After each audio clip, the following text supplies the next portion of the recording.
Okay, this video is the first video in the series on the periodic table, and basically what I want to cover in the next couple of minutes is an overview of the information that is before us and the basics on how to use the table.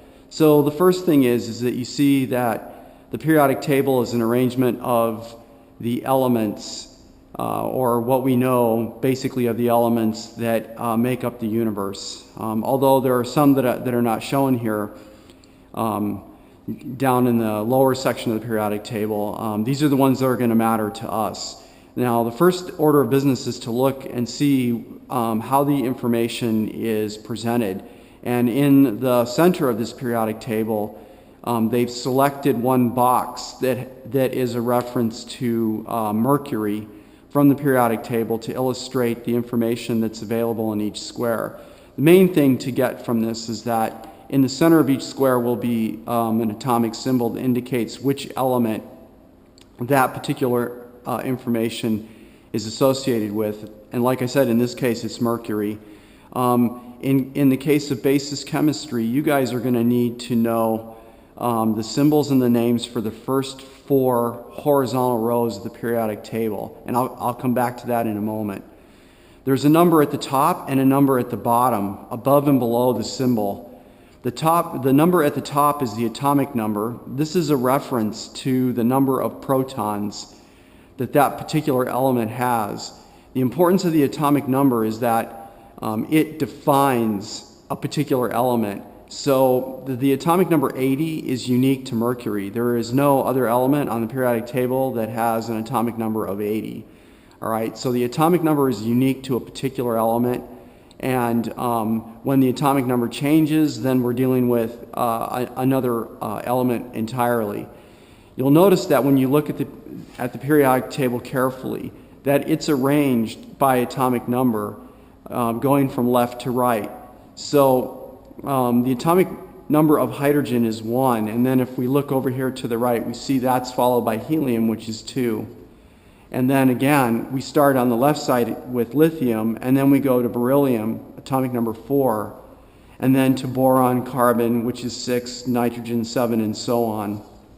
So the atomic number is important to us for 2 reasons. First, it tells us which element we're dealing with.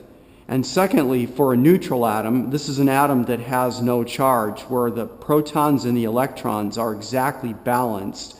The atomic number, it will also tell us the number of electrons. So for example, if we focus on boron for a minute, it has an atomic number of 5, which means it has 5 protons. The neutral atom, the atom that is uncharged, will also have 5 electrons. Carbon, atomic number 6. So it has 6 protons. The neutral atom also has 6 electrons. Now, the other number of interest is the one that falls below the symbol. This is the atomic mass. It's also known as molar mass. And basically, the atomic mass is the average mass of this particular element, taking into consideration any isotopes that might occur for that particular element. So technically speaking, the atomic mass is a weighted average. It takes into consideration, given a crude sample of mercury, the total mass of those atoms, accounting for any particular isotopes that might be present in that sample. And in terms of today, we're not so interested in atomic mass. All right, now, the next thing that I want to talk about is group number. So you see at the top of the vertical column of these different elements in the periodic table that there is a number followed by a letter. This is group number, and group number is a reference to the vertical column of elements that falls underneath that number. Group number is a reference to valence electrons. The valence electrons are the electrons that are present on the surface of that particular atom. The valence electrons are the outermost electrons found in that particular element. So all the atoms that fall in a group, so in this case going from hydrogen to francium, have the same number of electrons on the outer surface of that particular element. So this particular group, group 1A, all have 1 electron in their outermost shell. They all have one electron on the surface, the outer surface of their structure. Group 2A, similarly, is this particular vertical column of elements. Now we skip all the way across the table to 3A, and 3A is composed of these particular elements. So group number is a reference to the vertical column of elements that fall underneath that particular number. And in particular, the group number tells us the number of valence electrons that occur within this vertical collection of elements.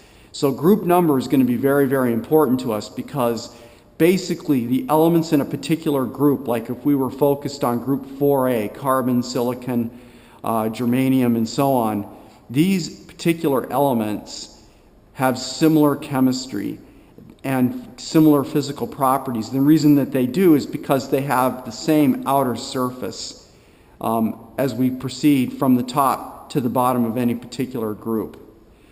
The next particular thing that we need to know about the periodic table are these numbers that fall to the left side.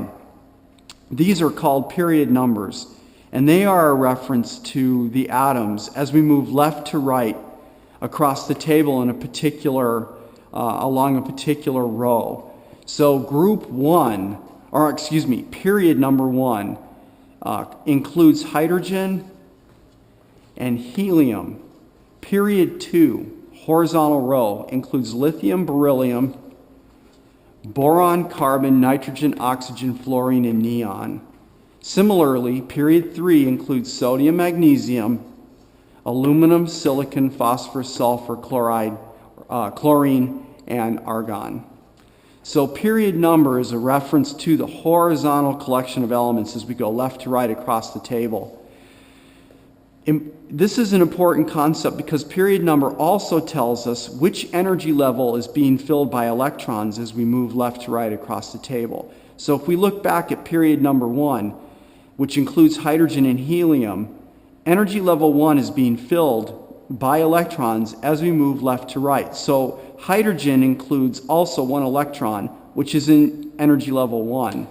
If we look at helium, the neutral atom has 2 electrons. I know this because the atomic number is 2, which means it has 2 protons. And in the neutral atom, which has no charge, the protons and the electrons must be exactly balanced. Therefore, helium has 2 electrons. And in this case, energy level 1 is completely filled. But we'll come back to details like that a little bit later. What's important to realize is that period number tells us which energy level is being filled for that particular horizontal row of elements. So if we briefly look again over on the left side here, in period 2 we start with lithium, and we're actually filling energy level 2 as we go left to right across the table. So energy level 2 is being filled as we go from lithium to beryllium, then to boron, carbon, nitrogen, oxygen, fluorine, and then finally neon. So period number, turns out, is a very important concept in our ability to be able to use the periodic table. So we have group number, which is a reference to the vertical column of elements, and we have period number, which is a reference to the horizontal row moving left to right across the table. The group number tells us the valence electrons.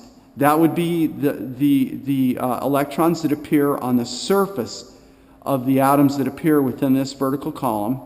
And the period number will tell us the energy level that's being filled as we move left to right. Now, the one final thing that I want to talk about are a couple qualitative generalities we can make about the table. The first is that the metals will encompass all the elements that are to the left of this jagged line, this zigzagging line moving this way across the table. So you can see first off that the vast majority of elements that are known are metals. The nonmetals fall in this category, all right? Nonmetals are different than metals, obviously, in that they don't conduct electricity. Most of them are less dense. These are gases, for example, at room temperature: nitrogen, oxygen, and fluorine, chlorine, bromine. Well, fluorine and chlorine are gases, excuse me. Bromine is actually a liquid at room temperature, and iodine is a solid. So some of the differences are that the nonmetals are less dense. Many of them are gases. The metals, on the other hand, hard, dense, they conduct electricity, they conduct heat, and so on. A special class of metals are the ones that fall in group 1A and group 2A. Lithium, sodium, potassium, rubidium, and cesium are known as the alkali metals because these particular metals, when combined with water, react to form solutions that have sodium hydroxide in them, which is basic and will turn litmus from red to blue, which is the reason why these are called alkali, because they produce hydroxide and basic solutions when they react with water. Of the metals, the group 1A elements are the most reactive on the periodic table of the metals. Group 2A are also reactive metals, and when they're combined with water, they also produce basic solutions that will turn litmus paper from red to blue. However, the group 2 metals are less reactive than the group 1 metals.